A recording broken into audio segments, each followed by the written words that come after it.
Hello guys, good evening. कैसे हैं आप सब? आई होप आप सभी अच्छे होंगे, घर पे होंगे, सुरक्षित होंगे। चलिए, तो क्या कर रहे थे हम? एक्सरसाइज 4.3 क्वाड्रेटिक इक्वेशन, और क्वाड्रेटिक इक्वेशन में क्वेश्चन नंबर 3 का जो फर्स्ट और सेकंड क्वेश्चन हम कर चुके हैं, फर्स्ट क्वेश्चन कर चुके हैं, हम सेकंड क्वेश्चन करने वाले हैं। तो ये जो करना है, इसमें हमें क्या फाइंड करना है? क्वेश्चन नंबर 3 में रूट्स फाइंड करने हैं। क्या फाइंड करने हैं? Find roots.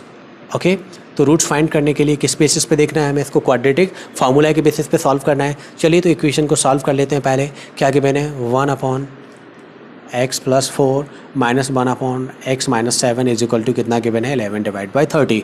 भैया x is not equal -4 and -7, तो x क्या नहीं हो सकता है? -4 नहीं हो सकता है और 7 भी नहीं हो सकता है। चलिए, तो ये जो हमें इक्वेशन गिवन है, पहले तो हमें किस बेसिस पे बना होगा?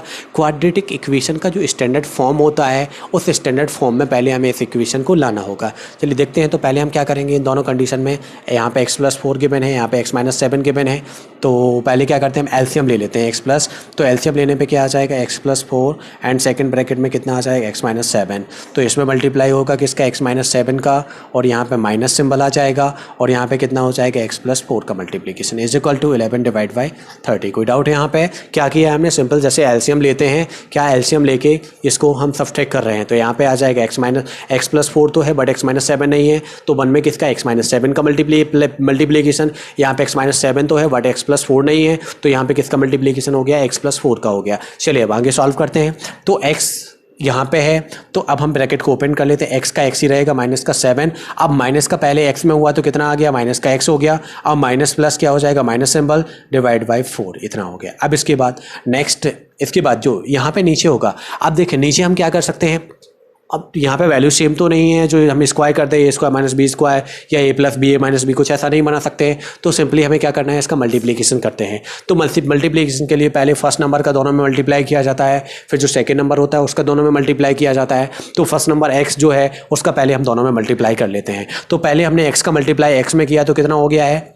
x² हो गया है। फिर इसके बाद यहाँ पे माइनस सिंबल आ जाएगा, x का मल्टीप्लाई फिर 7 में होगा तो कितना हो जाएगा? 7x हो जाएगा। अब बात करें +4, प्लस के अकॉर्डिंग, तो प्लस सिंबल लगा लिया। 4 का मल्टीप्लाई x में हुआ तो कितना हो गया है? 4x हो गया है। अब प्लस माइनस सिंबल यहाँ पे क्या आ जाएगा? माइनस आ जाएगा, और 7 4 जा कितना होता है? 28, तो यहाँ आ जाएगा 28। बताओ कोई डाउट यहाँ पे? क्या किया हमने? सिंपल यहाँ पे ब्रैकेट को ओपन कर दिया, तो x-7 - x और प्लस माइनस का कितना आ गया? 4 आ गया है। लेकिन अब जो नीचे नंबर्स हैं वो किस में है? मल्टीप्लिकेशन में है, तो उसका मल्टीप्लाई करने के लिए पहले फर्स्ट वाले नंबर का दोनों में मल्टीप्लाई किया, फिर सेकेंड नंबर का हमने दोनों में मल्टीप्लाई किया। तो फर्स्ट नंबर का मल्टीप्लाई x का x में हुआ, पहले x² आ गया, फिर x का -7 में हुआ तो कितना आ गया? -7x आ गया। फिर 4 का x में हुआ तो कितना आ गया? 4x आ गया प्लस का, और प्लस का 4 7 यानी माइनस सिंबल है यहाँ पे, प्लस माइनस 7 4 जा कितना हो गया? 28 इज इक्वल टू, यहाँ पे कुछ चेंज नहीं करना है, 11/30 सेम एज इट इज लिखा रहने देना है। अब इसके बाद नेक्स्ट स्टेप देखें। अब क्या देख रहे हैं यहाँ पे? -x यहाँ पे एक प्लस का है, माइनस प्लस x कैंसिल हो जाएंगे। अब माइनस का 7 है और माइनस का 4 है, -7 और -4 दोनों माइनस के हैं, तो क्या हो जाएंगे? ऐड हो जाएंगे, और 7 और 4 कितना होता है? 11, तो कितना आ जाएगा? माइनस का 11, कितना हो गया? -11 इज इक्वल टू डिवाइड में। अब डिवाइड में देखें, x² के लिए कोई और वैल्यू है नहीं है, तो x² ही लिखना है। अब प्लस माइनस देखो यहाँ पे 7x ये है और 4x ये है। 7x है वो किसका? माइनस का है, और प्लस 4x है वो है किसका है? प्लस का है, और जो 4x है वो प्लस का है, तो जिस ज़्यादा किसका है? माइनस सिंबल का है, तो माइनस सिंबल आ जाना है। 7x में से 4x हमारा क्या हो जाएगा? प्लस माइनस हो जाएगा, तो 7x में से 4x माइनस हुआ तो कितना आ गया है? 3x आ गया है, और माइनस का 28 इज इक्वल टू हम लिख देंगे 11/30, सेम ऐसा ही लिखा है। अब देखें यहाँ पे 11 है, यहाँ पे भी 11 है, तो 11 से 11 क्रॉस हो जाएगा किसका? 1 टाइम हो जाएगा। ओके, तो -1 इज इक्वल टू, अब क्या कर सकते हैं? इसका क्रॉस मल्टीप्लीकेशन कर सकते हैं। क्रॉस मल्टीप्लीकेशन में जब हमने इसका मल्टीप्लाई इससे किया तो ये आ जाना है x² -3x -28 is equal to -1 का मल्टीप्लाई 30 में होगा तो कितना आ जाएगा? -30 आ जाएगा। देखो कुछ भी नहीं किया है, सिर्फ हमने यहाँ पे इस वाले पार्ट को सॉल्व किया तो -3 आ गया। अब इसके बाद 11 ऊपर था, 11 यहाँ पे भी था इक्वल में, तो इक्वल में जो यहाँ पे था, चाहे तो हम इसको इसी स्टेप में कर सकते हैं, नहीं तो यहाँ पे जो यहाँ पे मल्टीप्लाई में इस तरफ आएगा तो डिवाइड में नीचे आ जाएगा, तो नीचे आएगा तो 11 से 11 तब भी क्रॉस हो जाना है, पहले क्रॉस कर लें बाद में क्रॉस करें कोई फर्क नहीं पड़ता है। तो हमने इसको क्रॉस कर लिया है, क्रॉस करने के बाद जो क्या किया, इसका क्रॉस मल्टीप्लाई किया, according X square minus 3x minus 28 is equal to कितना आ गया है -30। अब जो माइनस का 30 है इसको हम कहाँ पे ले आएंगे, यहाँ पे, क्योंकि हमें क्या बनाना है, क्वाड्रेटिक इक्वेशन का एक स्टैंडर्ड फॉर्म होता है वो जो ax square plus bx plus c is equal to 0, उस तरह से हमें इस इक्वेशन को बनाना है। तो क्या करेंगे, x square minus 3x minus 28, अब जो माइनस का 30 था यहाँ आया तो क्या हो गया, प्लस का 30 इज इक्वल टू 0, ऐसा लिख सकते हैं। अब इसके बाद x square minus 3x minus का 28 और प्लस का 30, कितना बचेगा, ओनली प्लस का 2, प्लस 2 इज इक्वल टू 0। तो ये बन गया है हमारा क्वाड्रेटिक इक्वेशन का एक स्टैंडर्ड फॉर्म। अब इसका हम क्या करेंगे, कंपेयर करेंगे किसके साथ में, अभी ये क्या किया हमने, सिर्फ इसमें अभी तक हमने क्या किया है, क्वाड्रेटिक इक्वेशन का जो स्टैंडर्ड फॉर्म है सिर्फ वो बना है, इसमें रूट फाइंड करना है हमें। चलिए तो देखते हैं आगे नेक्स्ट स्टेप में, इसको इरेज कर लेते हैं, इक्वेशन लिखा रहने देते हैं सिर्फ, और इसके अलावा बाकी पार्ट को हटा लेते हैं। चलिए तो ये हमने इक्वेशन लिखा हुआ है, ओके, मेन इक्वेशन यही है नीचे वाले पार्ट में। तो इक्वेशन क्या बन के आ गया, x square minus 3x plus 2 is equal to 0।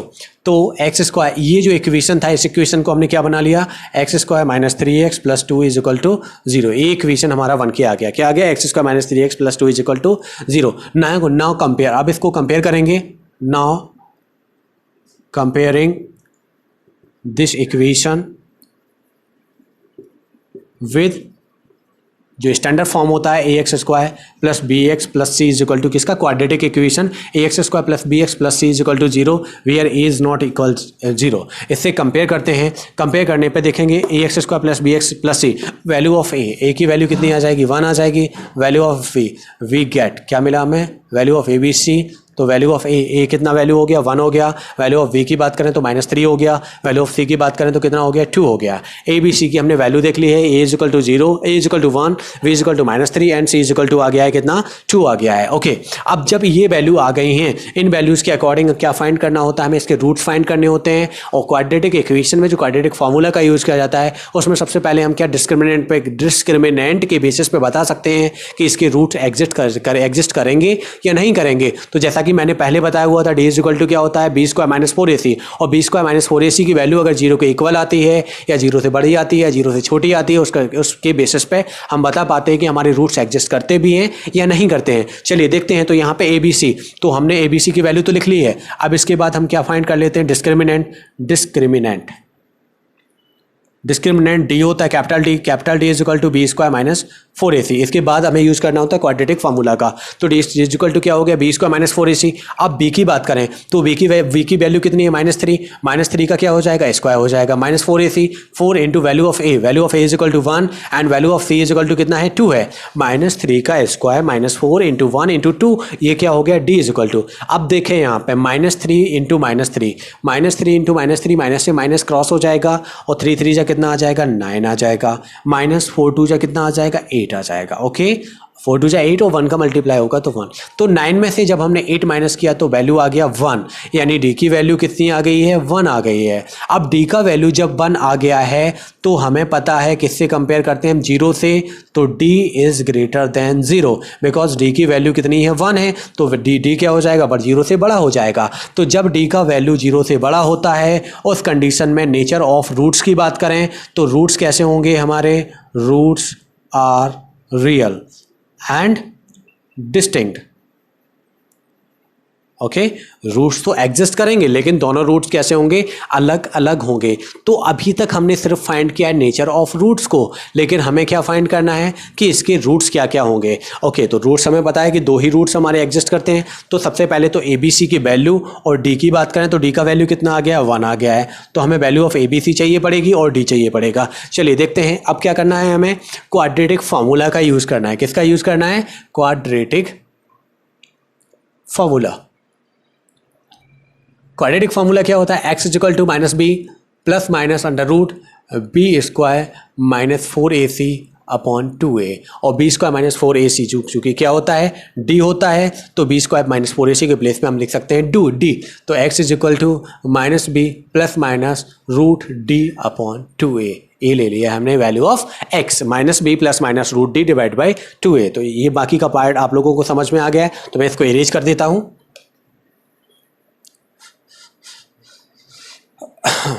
चलिए देखें, तो यहाँ पे x is equal to minus B. अब यहाँ पे क्या रख लेते हैं, वैल्यू रख लेते हैं। x is equal to minus B, minus B की बात करें यानी माइनस का कितना हो जाना है -3, ये तो है ही वो minus symbol. Value of v यानी -3, अब plus minus root D, value of D देख रहे हैं कितना आया था हमारा 1 आया था, divide by 2a, 2 into value of a कितना है 1 है। ओके, तो सारी वैल्यूज हमने यहाँ पे रख ली हैं। इसके बाद देखते हैं x is equal two plus minus minus क्या हो जाएगा, प्लस हो जाएगा, 3 आ जाएगा, प्लस माइनस रूट 1, और रूट 1 जब बाहर से आता है तो क्या बाहर आता है तो क्या आ जाएगा 1 ही आएगा, डिवाइड बाई 2 इंटू 1 कितना हो जाएगा 2 हो जाएगा। और जैसा कि मैंने बताया था क्वाड्रेटिक इक्वेशन में कितने हमारे 2 रूट्स होते हैं, 2 रूट्स एक बार किस में प्लस के साथ में ले लेंगे और सेकंड टाइम माइनस के साथ में ले लेंगे। चलिए, तो x इज इक्वल टू एक बार हम प्लस में ले लेते हैं, तो 3 प्लस 1 डिवाइड बाई 2, और सेकंड क्या हो जाएगा x is equal to 3 minus 1 divide by 2। तो यहाँ पे 3 प्लस 1 कितना हो जाएगा 4, और 4/2 के अकॉर्डिंग ये पहला रूट कितना आ गया है 2 आ गया है, और सेकंड वाले रूट की बात करें तो 3 माइनस 1 कितना होता है 2, और 2 डिवाइड बाई 2 यानी कितना आ जाएगा 1 आ जाएगा। तो पहला रूट कितना आया 2 आया, और सेकंड वाला रूट कितना आया 1 आया। तो इस तरह से हम लिख सकते हैं कि hence the roots of the equation, किस इक्वेशन के लिए रूट फाइंड कर रहे थे, ये वाला इक्वेशन तो हमने बनाया था, लेकिन मेन इक्वेशन क्या था हमारा, ये था 1/x + 4 minus 1/x - 7 is equal to 11/30। तो रूट्स आर क्या क्या रूट्स हैं, एक 2 और सेकेंड वाला 1, तो रूट्स हो गए 2 और 1। और अगर क्वेश्चन में पूछा जाता है, अगर नेचर ऑफ रूट्स पूछा जाता है कि रूट्स का नेचर फाइंड करना है, तो नेचर ऑफ रूट्स, दोनों रूट्स का नेचर क्या है, roots are real, roots are real and distinct. दोनों रूट्स कैसे हैं, रियल हैं बट डिस्टिंक्ट है। किस बेसिस पे बताना है हमें, डी के बेसिस पे, क्योंकि डी का वैल्यू 0 से बड़ा है। इस तरह से हमने क्या फाइंड कर लिया, इसके रूट्स फाइंड कर लिए हैं जो भी है। ओके, तो क्या करना है क्वेश्चन में, हमें रूट्स फाइंड करना है। किस बेसिस पे फाइंड करना है, क्वाड्रेटिक फार्मूला का यूज करके। तो क्वाड्रेटिक फार्मूला का यूज करके किस तरह से हम रूट्स फाइंड करेंगे, सबसे पहले तो जो स्टैंडर्ड फॉर्म होता है क्वाड्रेटिक इक्वेशन का, जो भी हमें इक्वेशन गिवन है उसको हम ले आएंगे किसमें, क्वाड्रेटिक फार्मूला, क्वाड्रेटिक इक्वेशन के स्टैंडर्ड फॉर्म में। स्टैंडर्ड फॉर्म में लाने के बाद हम उसका कंपेयर करेंगे किसके साथ में, ax² + bx + c, जो कि स्टैंडर्ड फॉर्म होता है क्वाड्रेटिक इक्वेशन का, उससे हम कंपेयर करेंगे। कंपेयर करने के बाद हमें मिलेगा वैल्यू ऑफ abc, जहां पे abc क्या होते हैं, रियल नंबर्स, और x² और x क्या होते हैं, वेरिएबल्स। तो abc की जब हमें वैल्यूज मिल गई हैं, उसके बेसिस पे फाइंड कर सकते हैं वैल्यू ऑफ d यानी डिस्क्रिमिनेंट के बेसिस पे हम बता सकते हैं अगर वैल्यू 0 के इक्वल है या 0 से बड़ी है या 0 से छोटी है, तो रूट्स हमारे एग्जिस्ट करेंगे या नहीं करेंगे। अगर हमारे रूट्स एग्जिस्ट करते हैं तो फिर आगे हम क्वेश्चन को सॉल्व करते हैं। अगर हमारे रूट्स एग्जिस्ट नहीं करते